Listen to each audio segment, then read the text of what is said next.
আসসালামু আলাইকুম প্রিয় দর্শক, আপনাদের সকলকে আমন্ত্রণ জানাচ্ছি। আজ আমাদের সঙ্গে আলোচনার জন্য আমাদের সঙ্গে আছেন বাংলাদেশের রাষ্ট্রপতি শাহাবুদ্দিন চুপ্পু। তার দীর্ঘ রহস্যময় নীরবতা ভেঙে অবশেষে 5ই আগস্ট জুলাই গণ অভ্যুত্থান দিবস উপলক্ষে এক বাণী পাঠিয়েছেন সংবাদ মাধ্যমে। কিন্তু সে বাণীর ভাষা পড়ে তার রহস্যময় নীরবতা ভেঙে তিনি কথা বলেছেন সে কথা বিশ্বাস না করে সাধারণ জনগণ কৌতূহলী হয়ে উঠেছে যে এ কোন রহস্য আছে এমন বাণীর পেছনে। প্রেসিডেন্ট শাহাবুদ্দিন এই বাণীতে বলেছেন যে ফ্যাসিবাদী অপশাসনের বিরুদ্ধে চূড়ান্ত বিজয়ের দিন নাকি 5ই আগস্ট। মানে যেই আওয়ামী লীগ সরকারের রাষ্ট্রপ্রধান ছিলেন, যে আওয়ামী লীগ সরকারের আমলে সংসদ দ্বারা নির্বাচিত হয়েছেন প্রেসিডেন্ট শাহাবুদ্দিন, স্পিকার শিরীন শারমিন চৌধুরী তাকে শপথ পড়িয়েছেন, যেই আওয়ামী লীগ সরকারের আমলে তিনি সংবিধানের প্রধান রক্ষক হিসেবে মানে বাংলাদেশের প্রধানতম সাংবিধানিক পদে অধিষ্ঠিত হয়েছেন, সেই শাসন ব্যবস্থাকে, সেই আমলকে তিনি ফ্যাসিবাদী অপশাসন বলছেন এবং 5ই আগস্টের চূড়ান্ত বিজয়ের তারিখ বলছেন। এখন মানুষ কেন সন্দেহ করছে যে হয়তো বন্দুকের নল ঠেকিয়ে আওয়ামী লীগ আমলের এই রাষ্ট্রপতি শাহাবুদ্দিন চুপ্পুকে দিয়ে এমন বাণী লিখিয়ে নেওয়া হলো। আবার অনেকে যারা আরও বেশি কল্পনাপ্রবণ কিংবা আমি আসলে বলবো ইতিহাস পড়ে পড়ে সন্দেহপ্রবণ হয়ে উঠেছেন, তাদের কেউ কেউ এমন সন্দেহ করছেন যে বঙ্গভবনের ভেতর এরই মধ্যে রাষ্ট্রপতি শাহাবুদ্দিনকে মেরেই ফেলা হয়েছে কিনা, তার নামে এসব বাণী কোনো ভূতে লিখে সংবাদ মাধ্যমে পাঠাচ্ছে কিনা। কারণ দেখুন, রাষ্ট্রপতি শাহাবুদ্দিনকে যদি আপনারা 5ই আগস্টের পর থেকে বিবেচনা করেন, 5ই আগস্ট তারিখে কিন্তু তিনি জাতির উদ্দেশ্যে একটা ভাষণ দেন 3 বাহিনী প্রধানকে পেছনে রেখে। সে সময় তিনি বলেন একটা অন্তর্বর্তীকালীন সরকার গঠিত হবে যারা খুব দ্রুত একটা নির্বাচন দেবে এবং খালেদা জিয়া যথাশীঘ্রই মুক্তি পাবেন।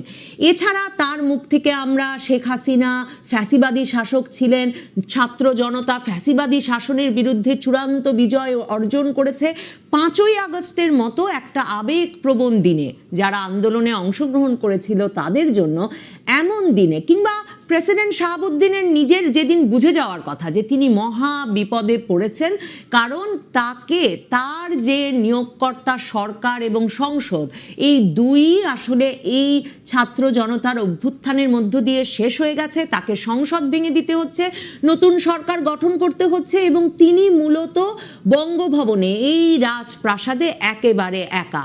সে সময়ও রাষ্ট্রপতি শাহাবুদ্দিনের মুখ থেকে শেখ হাসিনা ফ্যাসিবাদী অপশাসনের বিরুদ্ধে ছাত্র জনতার চূড়ান্ত বিজয় এমন কোনো কথা শোনা যায় না।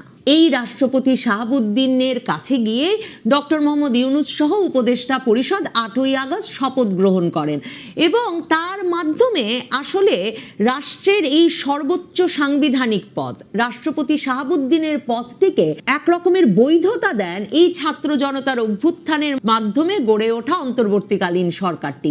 অন্যদিকে যেই সরকারের কোনো সাংবিধানিক বৈধতা নেই, মানে বাংলাদেশে তো কোনো উপদেষ্টা পরিষদের কোনো সাংবিধানিক কাঠামো বর্তমান সংবিধানে নাই, আপনারা সকলেই সেটা জানেন।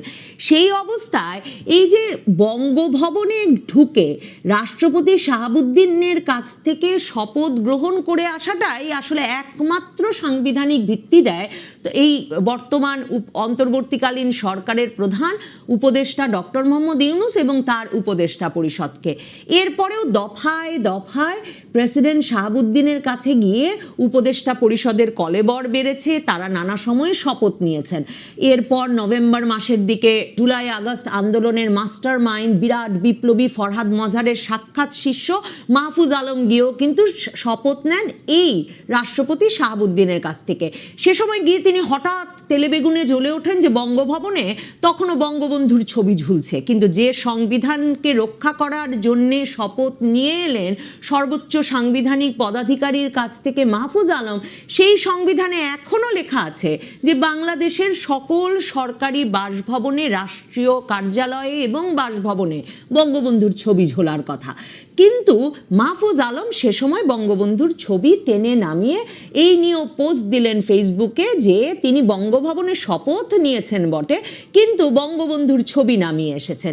এর আগে আপনাদের মনে থাকবে সেপ্টেম্বর মাসে হাসনাত আবদুল্লাহর নেতৃত্বে ছাত্র জনতার যে দল দিয়ে তারা প্রধান বিচারপতি সহ আপিল বিভাগ, সুপ্রিম কোর্টের সকল বিচারপতিকে পদত্যাগ করিয়ে সেখানে তাদের পছন্দ মতো লোক বসালেন, প্রধান বিচারপতি নিয়োগ করলেন। সেই ছাত্র জনতার বাহিনী নিয়ে হাসনাত আবদুল্লাহ কিন্তু সেপ্টেম্বরে 48 ঘন্টার মধ্যে প্রেসিডেন্ট শাহাবুদ্দিনকে নামিয়ে ফেলতে হবে এই দাবি নিয়ে বঙ্গভবনও ঘেরাও করেছিলেন। রহস্যময় কারণে সেখান থেকেও তারা সরে আসেন। কারণ ওই যে বলছিলাম, রাষ্ট্রপতি শাহাবুদ্দিন ছাড়া ডক্টর মোহাম্মদ ইউনূসের অন্তর্বর্তীকালীন সরকারের আসলে আর কোনো বৈধতা থাকে না। কারণ বর্তমান সংবিধান ছুঁয়েই তারা শপথ নিয়েছেন। এই সংবিধানকেই ছুঁড়ে ফেলে দিলে এই উপদেষ্টা পরিষদের কাকে কাকে যে ছাত্র জনতার দাবির মুখে ঝুলে পড়তে হয় তার কোনো ঠিক নেই। সেটা উপলব্ধি করেই আসলে এই 5ই আগস্ট জুলাই ঘোষণাপত্র নামে জামায়াতে ইসলামীর নেতা সৈয়দ মোহাম্মদ তাহেরের ভাষায় যে রচনা ডক্টর মোহাম্মদ ইউনূস পাঠ করেছেন, সেখানে তারা না ছুঁড়ে ফেলেছেন সংবিধান, না রাষ্ট্রপতির পদত্যাগের দাবিকে কোনো ঘোষণায় বা কোনো দাবিতে রূপান্তর করতে পেরেছেন। তার মানে রাষ্ট্রপতি শাহাবুদ্দিনকে চাকরিতে টিকিয়ে রাখতে হচ্ছে ডক্টর মোহাম্মদ ইউনূসদের নিজেদের সাংবিধানিক বৈধতা টিকিয়ে রাখার জন্য। এই কথাটা উপলব্ধি করার কারণে মাহফুজ আলমের গুরু কিংবা আসিফ নজরুল টিটকারি দিয়ে বিভিন্ন প্রকাশ্য সমাবেশে গত কয়েক মাসে যাকে বলেছেন যে তিনি বোধহয় জাতির পিতা হিসেবে তাকে ঘোষণা না দিলে থামবেন না, সেই ফরহাদ মাজার এই সাম্প্রতিক সময়েও কিন্তু বলেছেন যে একটা বিপ্লবী সরকারের কাঠামো দরকার। এই সংবিধানের ভিত্তিতে যদি সরকার পরিচালনা চলতে থাকে, বাংলাদেশ পরিচালিত হতে থাকে, তাহলে নাকি বাংলাদেশ ফ্যাসিবাদী অপশাসন থেকে কিছুতেই মুক্তি পাবে না। কিন্তু আসিফ নজরুল আগেও যেমনটা বলেছেন যে সাংবিধানিক ধারাবাহিকতা রক্ষা না করলে আসলে এই উপদেষ্টা পরিষদ থেকে শুরু করে পুরো বাংলাদেশই একটা অনিশ্চয়তার দিকে চলে যাবে। আসিফ নজরুল আমার মনে হয় এই কথাটাই ডক্টর মোহাম্মদ ইউনূসকে ভালো মতো বোঝাতে সক্ষম হয়েছেন। এছাড়াও দেখেন, বিএনপি কিন্তু বরাবর বলে এসেছে সাংবিধানিক কাঠামো রক্ষা করতে হবে, কারণ সংবিধান থাকলেই এই সংবিধানের ওপর ভিত্তি করে এই অন্তর্বর্তীকালীন সরকারকে বাঁচিয়ে রেখে দ্রুত নির্বাচনের মাধ্যমে দ্রুত ক্ষমতায় যেতে পারবে বিএনপি। সে কারণেই আপনাদের মনে আছে কিনা জানি না, কি আশ্চর্য, আওয়ামী লীগ আমলের প্রেসিডেন্ট শাহাবুদ্দিনের প্রতি বিএনপি নেতাদের কি অনুরাগ যে নভেম্বরে যখন মাহফুজ আলম বঙ্গভবনে গিয়ে বঙ্গবন্ধুর ছবি নামিয়ে ফেললেন, রুহুল কবির রিজভী আহমেদ বললেন এই কাজটা একদম ঠিক হয়নি। এর আগেও খন্দকার মোশতাক শেখ মুজিবের ছবি নামিয়েছিলেন, সে ছবি নাকি বঙ্গভবনে আবার তুলেছিলেন প্রেসিডেন্ট জিয়া। কাজেই বিএনপির এবং ডক্টর মোহাম্মদ ইউনূসের অত্যন্ত গুরুতর প্রয়োজন আছে প্রেসিডেন্ট শাহাবুদ্দিনকে এবং 72-এর সংবিধানকে টিকিয়ে রাখা। আমি বারবার নবনীতা চৌধুরীর বয়ানে বলছিলাম যে সংবিধান বাতিল হলে কি হবে, সংবিধান যদি জুলাই ঘোষণাপত্রের মাধ্যমে এই মাহফুজ আলম কিংবা হাসনাত সার্জিসরা গলা মিলিয়ে যেভাবে বলে আসছিলেন এর আগে যে জুলাই ঘোষণাপত্রের মাধ্যমে মুজিববাদী সংবিধান বাতিল হয়ে যাবে, সে সংবিধান বাতিল হলে কি হবে, ছাত্র জনতা গণভবনের মতো বঙ্গভবন অভিমুখে রওনা দেবে এবং হাসনাতরা রাষ্ট্রপতি শাহাবুদ্দিনকে টেনে হিচড়ে বঙ্গভবন থেকে বের করে এনে রাজপথে ঝুলিয়ে দেবে। আমি বারবার বলছিলাম এই সংবিধান বাতিল হলে শুধু রাষ্ট্রপতি তো নয়, আরো যে 3 পদে 3 জন অধিষ্ঠিত আছেন খুব গুরুত্বপূর্ণ তাৎপর্যপূর্ণ পদে আওয়ামী লীগ আমল থেকে, বিমান বাহিনী প্রধান, সেনাবাহিনী প্রধান, নৌবাহিনী প্রধান, মানে সশস্ত্র বাহিনীর 3 প্রধান, তাদের কি হবে? তাদেরকে ক্যান্টনমেন্ট থেকে বের করে আনা হবে নাকি ক্যান্টনমেন্টে একের পর এক ব্যক্তিরা ঝুলে পড়বেন? এই সব প্রশ্নের কোনো উত্তর না পেয়ে আসলে ডরে ভয়ে মাহফুজ আলম পর্যন্ত সিটিয়ে পড়েছেন। তিনিও বুঝেছেন বঙ্গভবন থেকে বঙ্গবন্ধুর ছবি নামিয়ে আনা যত সহজ তত সহজ নয় এই বঙ্গভবন থেকে প্রেসিডেন্ট শাহাবুদ্দিন চুপ্পুকেও টেনে হিচড়ে বের করে আনলেন নিজের পথটা ধরে রাখা।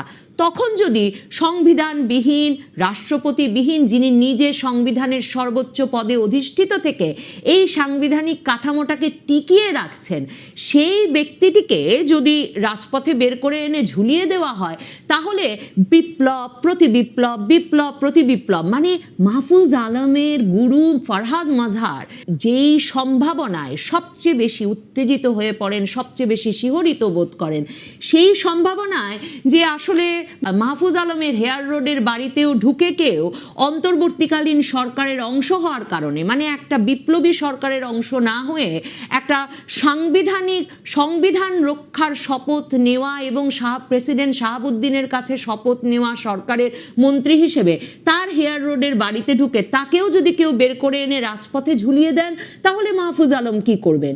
এ কারণে তিনি সেই ব্যবস্থা থেকে সরে এসেছেন।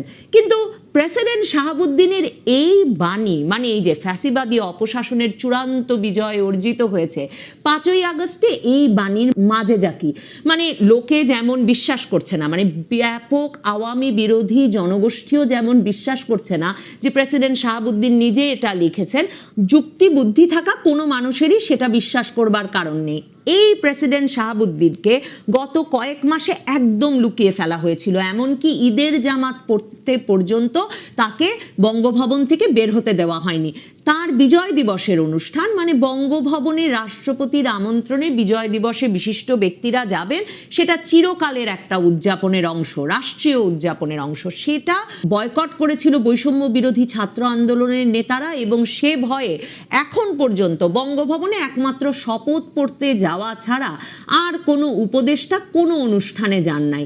তার অনুষ্ঠানগুলোতে, বিজয় দিবস, স্বাধীনতা দিবস, ঈদের অনুষ্ঠান, এগুলোতে বরাবর গিয়ে তার সাংবিধানিক সর্বোচ্চ পদাধিকারটিকে সম্মান জানিয়ে এসেছে সশস্ত্র বাহিনীর 3 প্রধান, এবং সেনা প্রধান নানা সময়ে তার সঙ্গে নিয়মিত যে সাক্ষাৎ করবার কথা সেটাও চালিয়ে গেছেন। এ কারণে সামাজিক যোগাযোগ মাধ্যমে এ সন্দেহ দানা বেঁধে উঠেছে যে বঙ্গভবনের ভেতরে আদৌ কেউ আছেন, নাকি তাকে মেরে ফেলে একটা বাণী ছড়িয়ে দেওয়া হয়েছে। কারণ দেখুন, এর আগে আরেকটা ঘটনা ঘটেছে।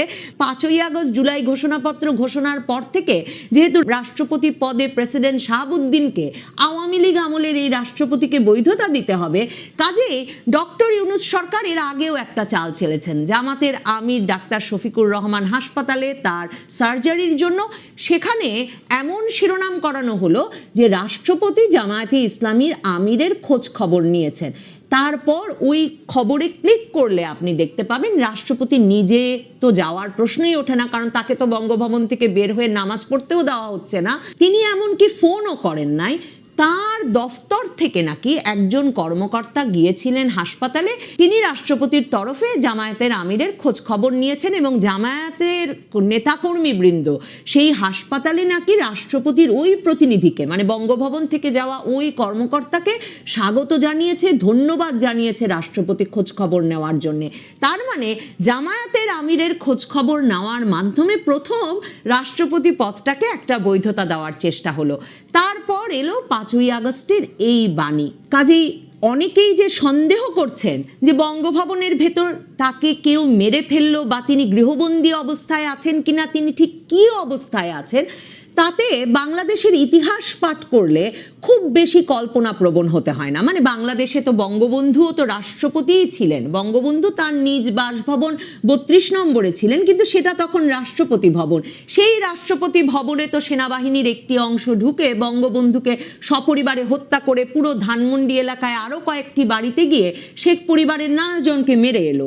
আপনাদের এটাও মনে থাকবে সেই 75 সালে 3রা নভেম্বর কি ঘটলো। ঢাকা কেন্দ্রীয় কারাগারের মতো সর্বোচ্চ সুরক্ষিত একটা জায়গায় গিয়ে জাতীয় 4 নেতাকে একসঙ্গে এক সেলে হত্যা করে এলো সেনাবাহিনীর একটি অংশ।